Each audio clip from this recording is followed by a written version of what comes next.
দূর দূর, হঠাৎ করে কেন যে এত চুল ঝরছে বুঝতেই পারছি না। কতদিন হয়ে গেল চুল ওঠা আর থামছেই না। না, এমন হতে থাকলে তো মাথায় টাক পড়ে যাবে। না না না, আজ রাজবৈদ্যের কাছে পরামর্শ নিতে হবে। কি ব্যাপার মহারাজ, আজ আপনাকে এমন চিন্তিত দেখাচ্ছে কেন? জীবনে বড় দুঃখ গোপাল, মন মেজাজ একদম ভালো নেই। সে কি, কি হয়েছে মহারাজ? গোপাল থাকতে দুঃখ কিসের? আর বলো না, মাথার চুলগুলো আজকাল ঝড়ে পড়া পাতার মতো পটপট করে ঝরে যাচ্ছে। আমি তো জানি কেন এমন হচ্ছে, কিন্তু এখনই মুখ খুললে চলবে না। আর একটু বেশি বিপদ বাড়লে তখন মাঠে নামবো। তাই বলুন। এ তো খুব ছোট ব্যাপার, চুল ঝরলে টাক পড়বে, আর সেটা পড়া কত ভালো জানেন? কথায় আছে, যত বড় টাক তত বেশি টাকা। তুমি চুপ করো তো বাপু। যদি টাক থাকলেই টাকা হতো, তাহলে তোমার টাকা কোথায়? যেটা বোঝো না সেটা নিয়ে কথা বলো না। তাই না তাই, মহারাজের ঝরছে চুল, চিন্তার ভাঁজ মাথায়। গোপাল যতই চেষ্টা করুক, চিড়ে ভিজবে না কথায়। তোমরা সকলে থামো তো দেখি। ও রাজবৈদ্য, তুমি এর কিছু উপায় বলো। আগে মহারাজ, অনেক সময় দেহে ওই লৌহের পরিমাণ কমে গেলে এমন চুল ঝরে।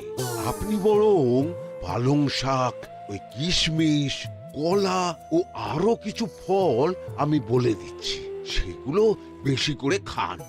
আচ্ছা আচ্ছা আচ্ছা, তবে তাই করে দেখি।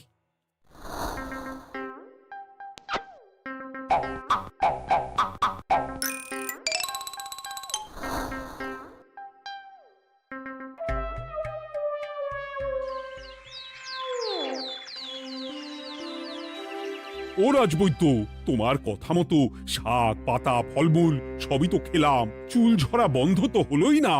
তো জানতামই এমন হবে। কিন্তু মহারাজ, এমনটা তো হওয়ার কথা নয়। কিন্তু হচ্ছে তো। আরে আমার সাধের চুল, কোথায় চলে গেলি সব? এর জন্য তুমি দায়ী, তুমি এর জন্য শাস্তি পাবে বৈদ্য। আমাকে আমাকে ক্ষমা করে দিন মহারাজ, এমনটা হবে এ তো আমি ভাবতেই পারিনি। কিছু মনে করবেন না মহারাজ, ছোট মুখে বড় কথা বলছি, কিন্তু সত্যি এখানে রাজবৈদ্যর কোনো দোষ নেই। ওকে শাস্তি দেওয়াটা ঠিক হবে না মহারাজ। দেখেছেন মহারাজ, গোপালের সাহসটা দেখেছেন? আপনার মুখের উপর কথা বলছে। তা বলি, তুমি যখন এতই বোঝো, তাহলে নিজেই একটা আস্ত লোহা খেয়ে দেখো না, তোমার মাথায় চুল গজাচ্ছে কিনা। ঠিকই আছে, এসব মূর্খের মতো কথা কেবল আপনার থেকেই আশা করা যায় মন্ত্রী মশাই। মহারাজ, আপনি বিচক্ষণ মানুষ, আমার শুধু অনুরোধ, আরেকবার ভেবে দেখবেন। ঠিক আছে, রাজবৈদ্যকে আমি শাস্তি দেব না, কিন্তু সকলের জন্য আমার একটা ঘোষণা আছে। কি ঘোষণা? আমার এই কঠিন সমস্যা যে দূর করে দিতে পারবে, তাকে আমি বিশেষ পুরস্কারে ভূষিত করব। এই তো পেয়েছি, এই সুযোগ কোনোভাবেই হাতছাড়া করা চলবে না। এবারের সমস্যাটা সত্যি বেশ কঠিন। কি করলে যে মহারাজের চুল পড়া বন্ধ হবে সেই উপায় মাথাতেই আসছে না। হঠাৎ করে কেন যে এমন হলো কে জানে।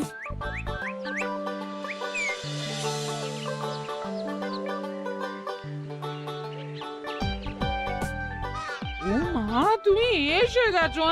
একটু বসো, আমি তেলটা মেখেই হাত ধুয়ে খাবারটা বাড়ছি। হ্যাঁ, সে ঠিক আছে, কিন্তু তুমি কিসের তেল মাখছো এটা? কি আবার মাথার চুলের তেল? এখানেও চুল, ওদিকে মহারাজেরও চুল ঝরে পড়া নিয়ে আমরা সবাই হিমশিম খাচ্ছি গিন্নি। আরে, মহারাজের অত সুন্দর কালো চুলগুলো ঝরে যাচ্ছে, এ তো ভারী দুঃখের কথা। সে আর বলতে। ওই জন্যেই তো আমি বাবা মাথায় এই জড়িবুটি তেল মাখি।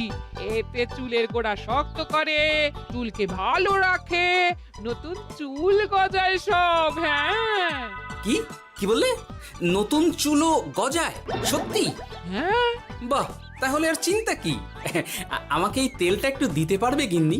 মহারাজকে দিয়ে আসি। উনি বলেছেন যে ওনার সমস্যা দূর করতে পারবে তাকে উনি পুরস্কার দেবেন। ওমা, এই তাই নাকি? এই তো দারুণ ব্যাপার গো। নাও নাও নাও, তেলখানা নিয়ে মহারাজকে কাল দিয়ে এসো তাহলে। আর জানিয়ে দিও, দিনে 2 বার কিন্তু তেল মাখতেই হবে। হ্যাঁ, আচ্ছা ঠিক আছে।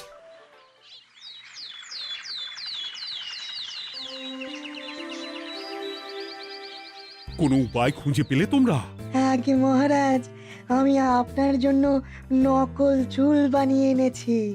যতদিন আপনার চুল পড়া বন্ধ না হচ্ছে ততদিন আপনি এটা পরে ব্যবহার করতে পারেন। সে তো বুঝলাম, কিন্তু নকল চুল তো আর আসল চুলে জায়গা নিতে পারবে না বিজ্ঞানী। আসল চুলের কথা ভেবে আমি আপনার জন্য কেশুত্তে পাতা এনেছি মহারাজ। আচ্ছা বেশ। তা গোপাল, খুব তো আগের দিন বকবক করছিলে, তুমি কি এনেছো শুনি? সেটা যথাসময়ে দেখতে পেয়ে যাবেন মন্ত্রী মশাই। এটা জড়িবুটি তেল মহারাজ, আমি এটা আপনার জন্য এনেছি। এতে নতুন চুল গজায় আর চুলের স্বাস্থ্যও ভালো হয়। আমার গিন্নিও ব্যবহার করে এটি, তবে দিনে 2 বার করে মাখতে হবে, তাহলেই ভালো ফল পাবেন মহারাজ। বাবা, তাহলে তুমি কেন মাখো না? আচ্ছা, আপনার সমস্যাটা ঠিক কোথায় বলুন তো মন্ত্রী মশাই? মহারাজের জন্য কিছু আনলেও কথা শোনান, না আনলেও কথা শোনান। সত্যি তো মন্ত্রী, কেন তুমি সব সময় গোপালের পিছনে পড়ে থাকো বলো তো? এরা তো তাও সবাই কিছু না কিছু আমার কথা চিন্তা করে এনেছে, তুমি তো সেটাও করনি। না আসলে মহারাজ, আমিও ভাবছিলাম আপনার কথা, কিন্তু থাক, বুঝেছি। আহ, দারুণ। তেলের গন্ধটাও খুব সুন্দর।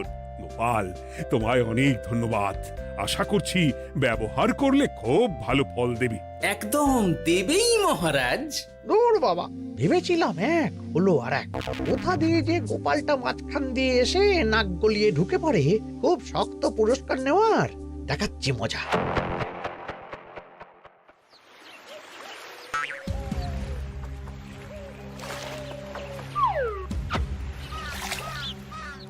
এবারে গোপালের তেল দিয়েই সব কিছু তোলপাড় করব।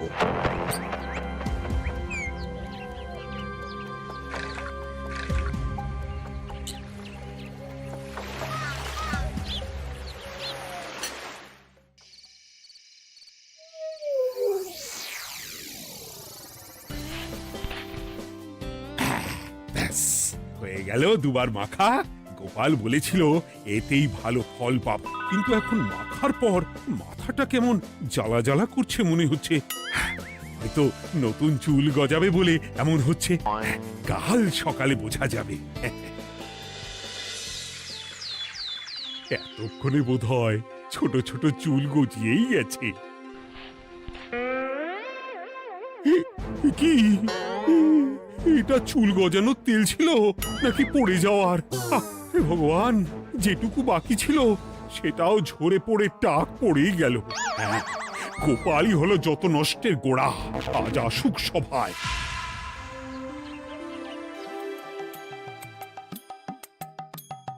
এই যে এখন এলেন উনি। ও কি মহারাজ, আপনি এমন কাপড় মাথায় জড়িয়ে বসে আছেন কেন? তুমি আর এমন প্রশ্ন জিজ্ঞাসা করো না গোপাল, তোমার দয়াতেই মহারাজের এমন অবস্থা। মানে? মানেটা আমি তোমায় দেখাচ্ছি, দাঁড়াও। এই যে গোপালের দেওয়া তেল মেখেই আমার এমন হয়েছে, আর তার জন্য আমি তোমাকে কোনোদিনও ক্ষমা করব না গোপাল। বিশ্বাস করুন মহারাজ, আমার গিন্নিও মাখে এই তেল, কিন্তু এমন কিছু তো এখনো পর্যন্ত ঘটেনি। আমি আর কিচ্ছু শুনতে চাই না। আমার মাথা ভর্তি চুল আমি ফেরত চাই। যতদিন না আমার মাথার সব চুল ফিরে আসছে ততদিন আমি তোমার মুখও দেখতে চাই না। মহারাজ, আপনার কোনো চিন্তা নেই, আমি তো আছি। এবার এই সমস্যার একটা সমাধান আমি করেই ছাড়বো। কি ব্যাপার, মন্ত্রী মশাই এত লাফাচ্ছে কেন? এসবের পেছনে আবার ওনার হাত নেই তো? না, ব্যাপারটা পরে দেখতে হচ্ছে।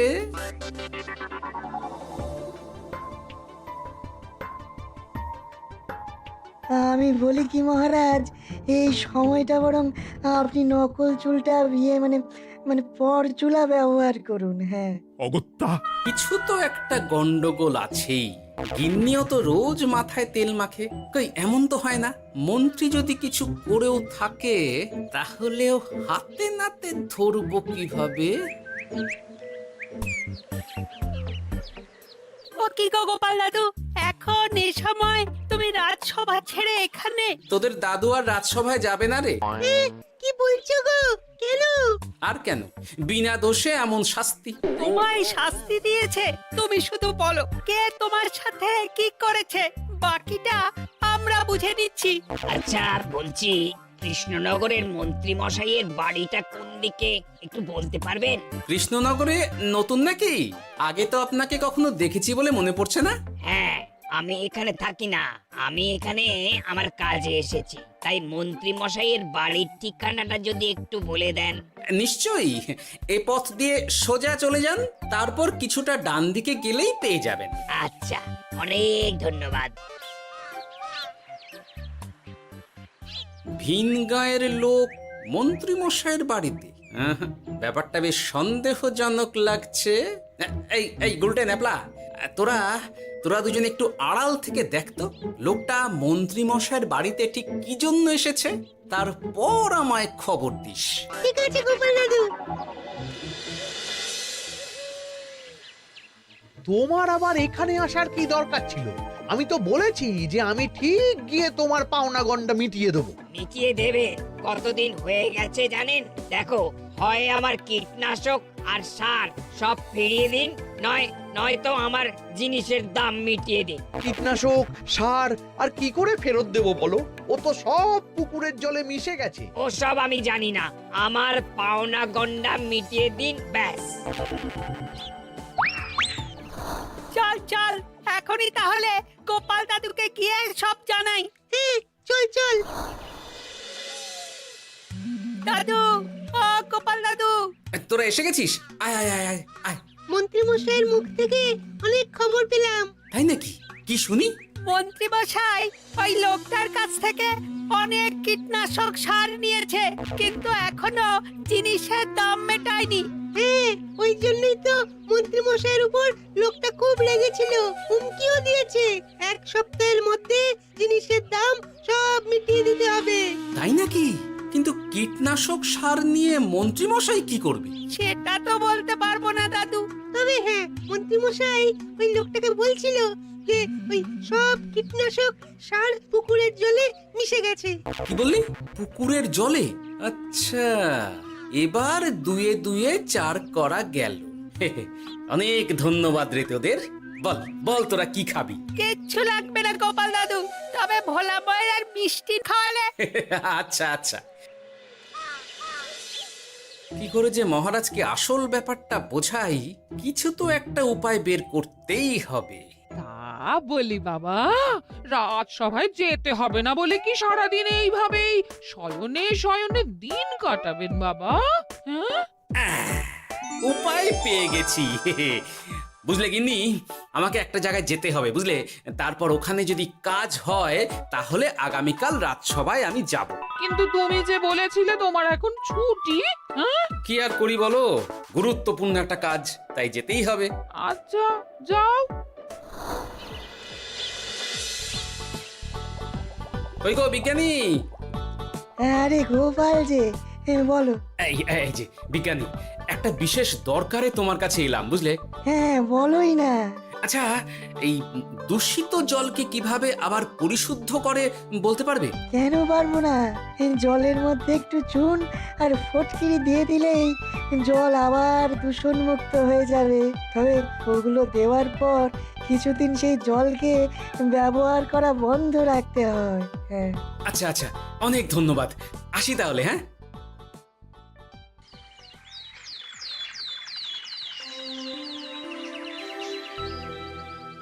ছায়া পড়েছে, ছায়া পড়েছে, আমি বেশ বুঝতে পারছি তার ছায়া পড়েছে এখানে। কার ছায়া পড়েছে? আজকাল তোর মাথা থেকে অনেক চুল ঝরে পড়ছে, তাই না? আগে হ্যাঁ সাধু বাবা, আপনি একদম ঠিক কথা বলেছেন। ও বাবা, এই আবার কোথা থেকে উদয় হলো? আরে আমি একা গিয়ে সেই স্নানের পুকুর পরিদর্শন করতে চাই। যথা আজ্ঞা বাবা।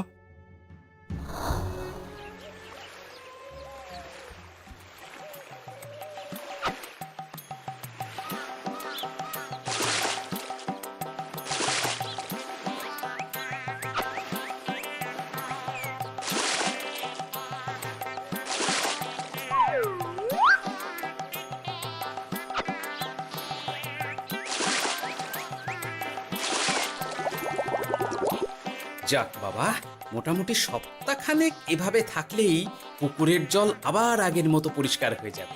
এবার শুধু মহারাজকে একটু বুঝিয়ে বললেই হয়ে যাবে।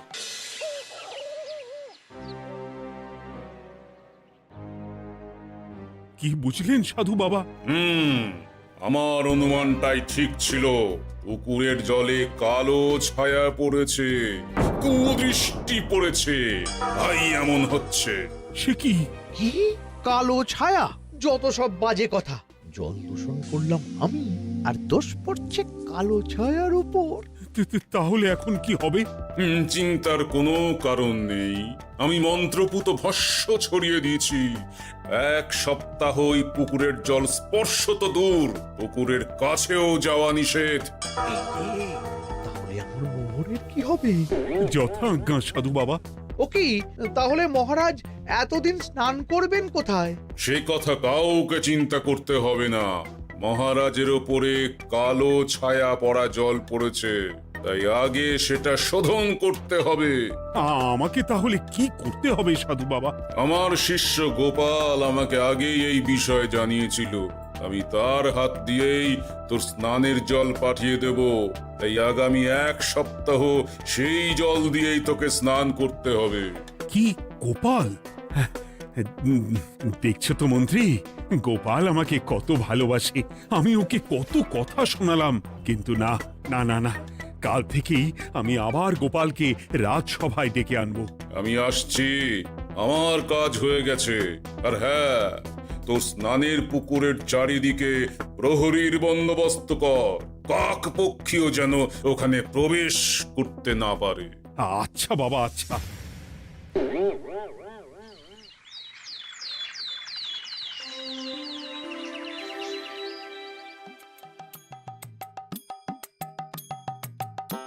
গোপাল, তোমাকে আবার এখানে দেখতে পেয়ে আমার খুব ভালো লাগছে। তোমার গুরুদেব গতকাল এসেছিলেন, কিছু মনে করো না।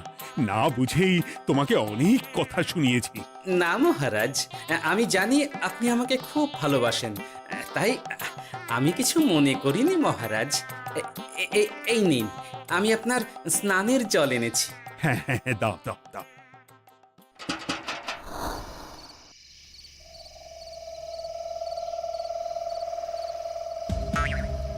ও বাবা, পুকুরের কাছে যে গিয়ে দেখবো সে উপায় নেই।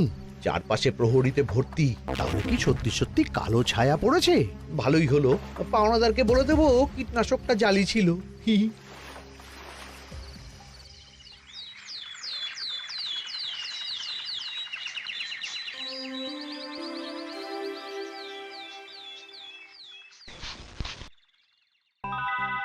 এই তো আমার সেই পুরনো কালো চুলগুলো আবার ফিরে এসেছে। আহা, কি যে আনন্দ হচ্ছে দেখে। আজ 1 সপ্তাহ সম্পূর্ণ হলো।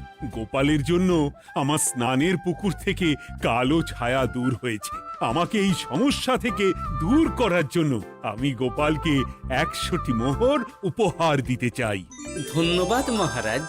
দূর, আমার আর ভালো লাগে না। সব সময় গোপালই মোহর পায়, এটা তো আমার পাওয়ার কথা ছিল। এদিকে আজকে পাওনাদারও আসবে।